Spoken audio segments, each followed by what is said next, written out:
नमस्कार, स्वागत है आप सभी का परीक्षा वर्ल्ड के इस यूट्यूब चैनल में। दोस्तों, आज हम प्रैक्टिस सेट 3 को इस वीडियो में कवर करेंगे। इससे पहले हमने प्रैक्टिस सेट 1 और 2 को अपलोड कर दिया आरआरबी एनटीपीसी ग्रुप डी के लिए। अगर आपने हमारा प्रैक्टिस सेट 1 और 2 नहीं देखा तो उसको आप जरूर देख लीजिएगा। तो चलिए आज का जो सेशन है उसको स्टार्ट करते हैं और सॉल्व कर लेते हैं प्रैक्टिस सेट 3 को। जैसा कि आप सभी को पता है, इस प्रैक्टिस सेट में टोटल 30 प्रश्न होते हैं तथा इन 30 प्रश्नों को बिल्कुल ध्यान से आपको सॉल्व करना होता है। तो चलिए सेशन को स्टार्ट करते हैं। पहला इंपॉर्टेंट प्रश्न हमारा है, निम्नलिखित में से कौन सा अंग रक्त से नाइट्रोजन यौगिकों को बाहर करता है। मोस्ट इंपॉर्टेंट प्रश्न इंग्लिश में भी लिखा हुआ है। अगर आपको इंग्लिश में सुविधा हो तो आप इंग्लिश में भी प्रश्न को पढ़ सकते हैं। तो प्रश्न क्या कह रहा है हमारा, निम्नलिखित में से कौन सा अंग रक्त से नाइट्रोजन यौगिकों को बाहर करता है। तो इस प्रश्न का जो राइट आंसर हमारा हो जाएगा वह हो जाएगा गुर्दा। यानी कि जो हमारा क्या हो जाएगा, तो इसमें से जो हमारा गुर्दा होता है वह जो होता है यह नाइट्रोजन यौगिकों को हमारे रक्त से बाहर करता है। तो राइट आंसर आपका हो जाएगा गुर्दा, यानी कि किडनी को हम हिंदी में कहते हैं गुर्दा।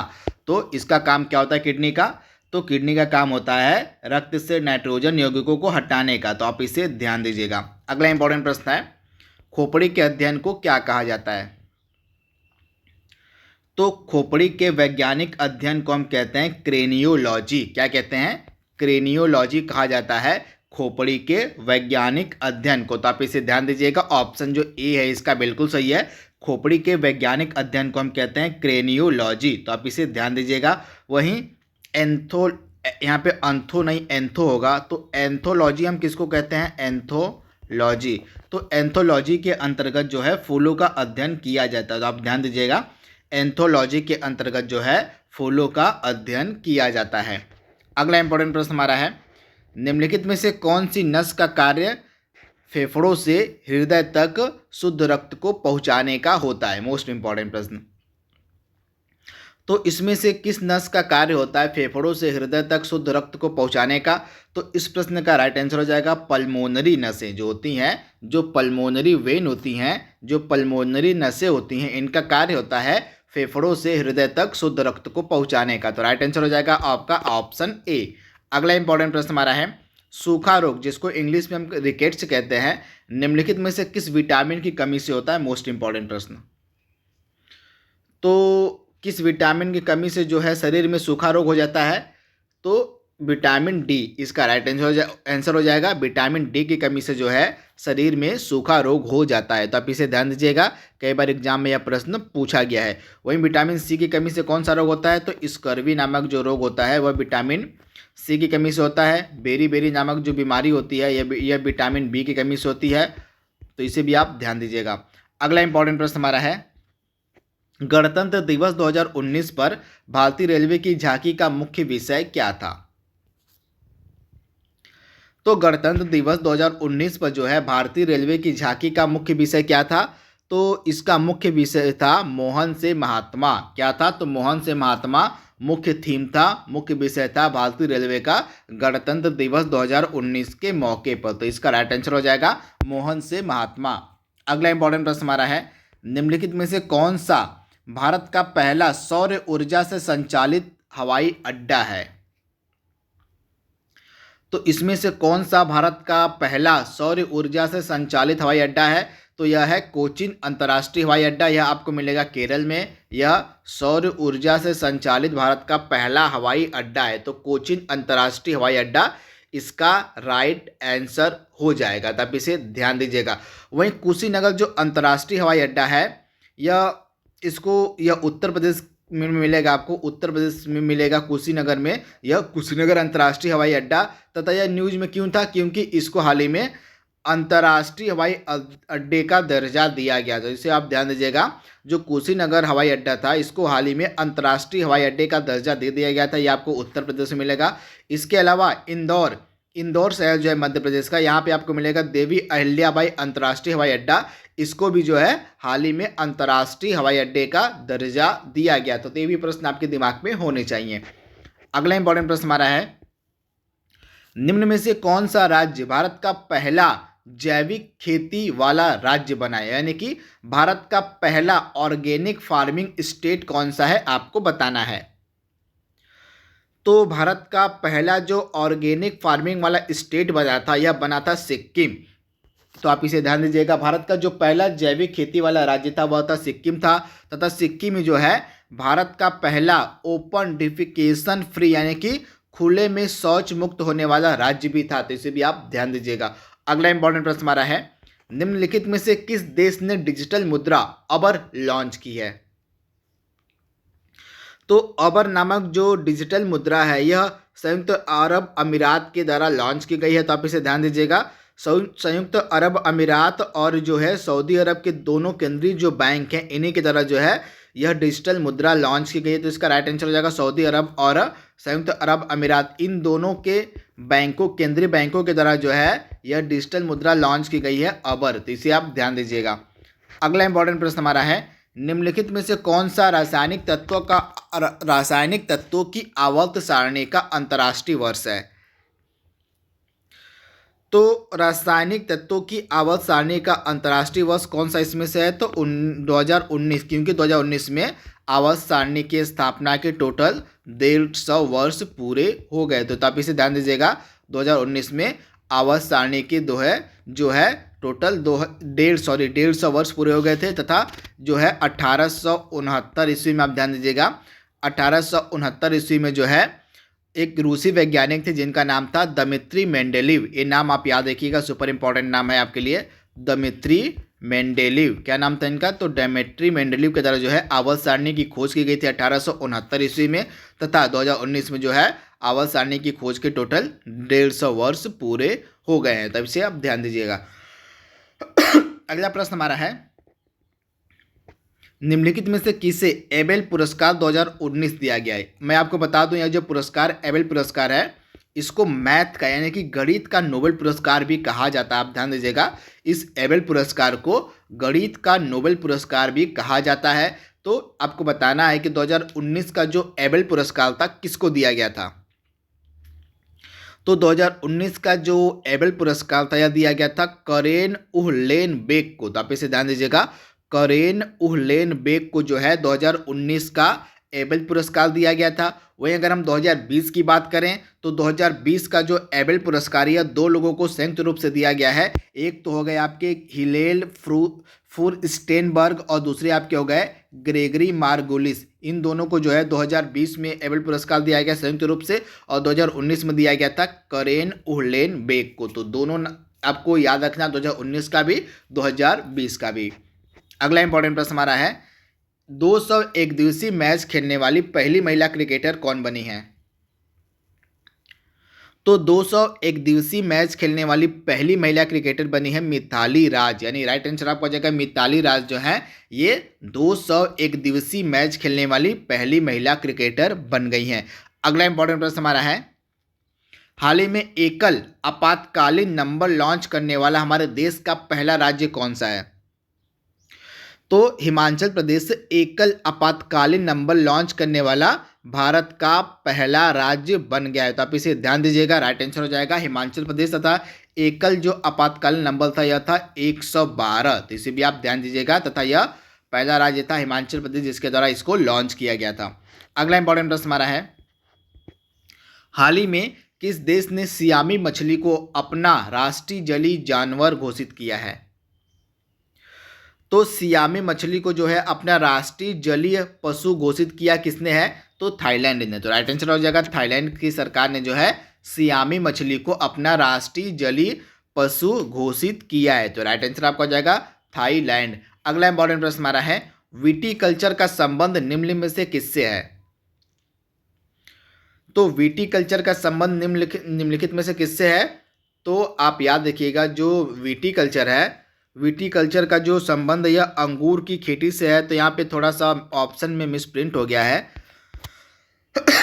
तो अंगूर की फार्मिंग जो होती है, अंगूर की जो खेती होती है उसका संबंध होता है विटीकल्चर से। तो आप इसे ध्यान दीजिएगा। अगला इंपॉर्टेंट प्रश्न हमारा है, म्यांमार जो है देश वह अपना स्वतंत्रता दिवस कब मनाता है? तो म्यांमार जो है यह 4 जनवरी के दिन अपना स्वतंत्रता दिवस मनाता है। आप ध्यान दीजिएगा, जो म्यांमार देश है यह 4 जनवरी को अपना स्वतंत्रता दिवस मनाता है, तथा म्यांमार जो है ब्रिटेन से 1948 में मुक्त हुआ था। अगला इंपॉर्टेंट प्रश्न हमारा है, विश्व ब्रेल दिवस कब मनाया जाता है? तो जो प्रतिवर्ष विश्व ब्रेल दिवस है यह भी 4 जनवरी के दिन ही मनाया जाता है। तथा 4 जनवरी के दिन क्यों मनाया जाता है? क्योंकि इसी दिन जो है लुई ब्रेल का बर्थडे होता है, यानी कि लुई ब्रेल का जो जन्मदिन होता है 4 जनवरी के दिन का, यह विश्व ब्रेल दिवस के रूप में मनाया जाता है। अगला इंपॉर्टेंट प्रश्न हमारा है, किसी भी उच्च न्यायालय की पहली महिला मुख्य न्यायाधीश कौन थी? सॉरी, यहाँ पे बस महिला न्यायाधीश की बात हो रही है। तो किसी भी उच्च न्यायालय की जो पहली महिला न्यायाधीश बनी थी, इनका नाम था अन्ना चांडी। क्या नाम था इनका? तो अन्ना चांडी जो थी ये किसी भी न्यायालय की पहली महिला न्यायाधीश बनी थी। तो ऑप्शन जो ए है इसका बिल्कुल सही है। वहीं अगर हम फातिमा बीबी की बात करें तो भारत की सर्वोच्च न्यायालय की न्यायाधीश बनने वाली ये पहली महिला थी। आप ध्यान दीजिएगा, जो फातिमा बीबी थी यह भारत के सर्वोच्च न्यायालय की पहली महिला न्यायाधीश बनी, यानी कि सुप्रीम कोर्ट की यहाँ पे बात हो रही है। तो सुप्रीम कोर्ट की जो पहली महिला न्यायाधीश बनी थी वो बनी थी फातिमा बीबी। और अगर हम हाई कोर्ट की बात करें, हाई कोर्ट यानी कि उच्च न्यायालय की पहली महिला न्यायाधीश बनी थी अन्ना चांडी। तो आप इसे याद रखिएगा। अगला इंपॉर्टेंट प्रश्न हमारा है, स्टैचू ऑफ यूनिटी का निर्माण निम्न में से किस राज्य में किया गया है?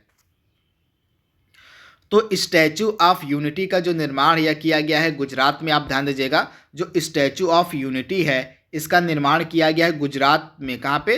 तो एक केवड़िया जिला है। कहाँ पे? तो गुजरात के केवड़िया जिले में जो है, केवड़िया जिले में इसका निर्माण किया गया है। तथा यह किस नदी के किनारे बनाया गया स्टैचू ऑफ यूनिटी? तो यह नर्मदा नदी के किनारे बनाया गया है। तथा यह किसकी प्रतिमा है? तो यह सरदार पटेल की प्रतिमा है। किसकी? तो सरदार पटेल की प्रतिमा यह है स्टैचू ऑफ यूनिटी। तो आप इसे ध्यान दीजिएगा। तथा हाल ही में एक स्टैचू ऑफ पीस भी बनाया गया। करंट अफेयर्स का प्रश्न आपका बन जाता है। तो हाल ही में जो स्टैचू ऑफ पीस बनाया गया है यह किस राज्य में बनाया गया? आपको कमेंट बॉक्स में बताना है कि हाल ही में जो स्टैचू ऑफ पीस बनाया गया है यह किस जगह पे बनाया गया। यह प्रश्न आपके एग्जाम में 100% पूछा जाएगा। तो इसका जवाब आप कमेंट बॉक्स में दीजिएगा। अगला प्रश्न हमारा है, चेक की वैधता की सीमा क्या थी? मतलब कितने समय तक जो चेक होता है वह वैलिड होता है? तो चेक जो होता है यह 6 महीने तक वैलिड होता है। कितने महीने तक? तो यहाँ पे आपका 90 दिन होगा। यहाँ पे 30 मतलब 90 दिन का मतलब आपका कितना हो गया?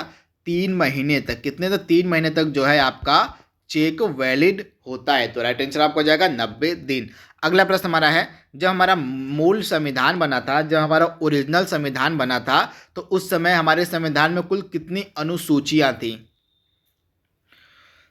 तो जब हमारा मूल संविधान बना था तो उस समय हमारे मूल संविधान में टोटल कितनी अनुसूचियां थी? तो टोटल जो है हमारे मूल संविधान में कितनी अनुसूचियां थी? तो हमारे जो मूल संविधान बना था उसमें टोटल जो था 8 अनुसूचियां थी। तथा वर्तमान में हमारे जो है वही अगर हम वर्तमान की बात करें तो वर्तमान समय हमारे संविधान में कुल कितनी अनुसूचियां हैं? तो टोटल 12 अनुसूचियां अब हो गई हैं हमारे संविधान में। जब हमारा संविधान बना था स्टार्टिंग में तो उस समय 8 अनुसूचियां थी और वर्तमान में हमारे संविधान में टोटल 12 अनुसूचियां हैं। अगला इंपॉर्टेंट प्रश्न हमारा है, INS विक्रमादित्य को भारत ने किस देश से खरीदा हुआ है? मैं आपको बता दूं, यह जो INS विक्रमादित्य है हमारे देश का एकमात्र युद्ध पोत है। आप याद रखिएगा, हमारे देश का एकमात्र युद्ध पोत है यह INS विक्रमादित्य। तथा इसको हमने खरीदा है रसिया से, यानी ऑप्शन सी इसका बिल्कुल सही है। अगला प्रश्न हमारा है, इंदिरा गांधी के द्वारा जो है निम्न में से किस वर्ष में राष्ट्रीय आपातकाल यानी कि नेशनल इमरजेंसी लगाई गई थी? तो इंदिरा गांधी ने वर्ष 1975 में जो है नेशनल इमरजेंसी लगाई थी। तो राइट आंसर आपका हो जाएगा 1975 में जो है इंदिरा गांधी के द्वारा जो है नेशनल इमरजेंसी लगाई गई थी। तो आप इसे ध्यान दीजिएगा।